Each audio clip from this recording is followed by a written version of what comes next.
అందరికీ నమస్కారం. మనము ఈరోజు మద్దూరు మండలం పిట్టలగూడెం అనే ఆమ్లెట్ గ్రామంలో మనం అందరం ఉన్నాం. ఈ యొక్క గ్రామ పరిస్థితి చూస్తుంటే గుండె తరుక్కుపోతా ఉంది. రోడ్డు వసతి లేక కంకర వేసి రోడ్డుకు కంకర వేసేసి 6 సంవత్సరాలైంది. ఈ పిట్టలగూడెం వాసులు పడని వ్యక్తి అంటూ లేడు. వాళ్ళకి యాక్సిడెంట్లు అయ్యి స్లిప్ అయ్యి కింద పడి చాలా మంది కాళ్ళు ఇరిగినాయి, బోన్లు ఇరిగినాయి, అన్ని రకాల నానా రకాల ఇబ్బందులు పడుతూ ఉన్నది ఈ పిట్టలగూడెం. కానీ ఈ ప్రభుత్వం పట్టించుకున్న పాపాన పోలేదు. ఈ యొక్క గ్రామం యొక్క పరిస్థితులు చూద్దామని చెప్పేసి భారతీయ జనతా పార్టీ పొద్దున వీళ్ళందరినీ పలకరిస్తాం, అమ్మల అమ్మల బాధలు విందామని చెప్పేసి వస్తే ఇక్కడ ఉన్నటువంటి పరిస్థితులు చూస్తే చాలా దారుణంగా అధ్వానంగా తయారైనాయి. ఎవరికి సరిగా ఇండ్లు లేవు, మొత్తం గుడిసెలలో ఉంటున్నారు.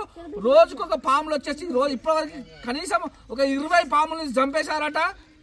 అదేవిధంగా ప్రతి ఇంటి నుంచి కూడా పాము కాటుకు బలిగాని కుటుంబం అంటూ లేదని చెప్పేసి ఇక్కడ పిట్టలగూడెం వాసులు మనకు చెప్తా ఉంటే చాలా హృదయ విధానంగా ఉంది ఈ సంఘటన అని చెప్పేసి మీ అందరికి తెలియజేస్తా ఉన్నా. అదేవిధంగా వీళ్ళకి సీసీ రోడ్లు లేవు, మోరీలు లేవు, ఎట్లాంటి పరిస్థితులు కూడా వీళ్ళకి లేవు. కాబట్టి ప్రభుత్వం వెంటనే చర్యలు తీసుకోవాలి.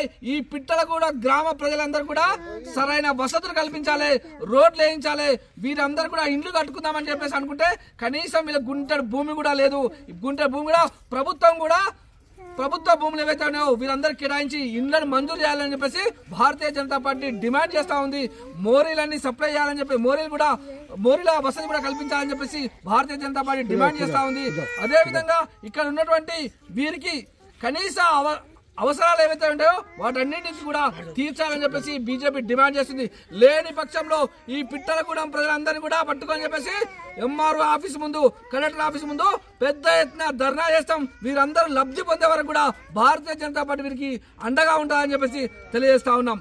భారత్ మాతాకి జై. జై బీజేపీ, జై బీజేపీ, జై పిట్టలగూడెం, జై పిట్టలగూడెం, జై పిట్టలగూడెం, జై పిట్టలగూడెం. हाथ पाड़ा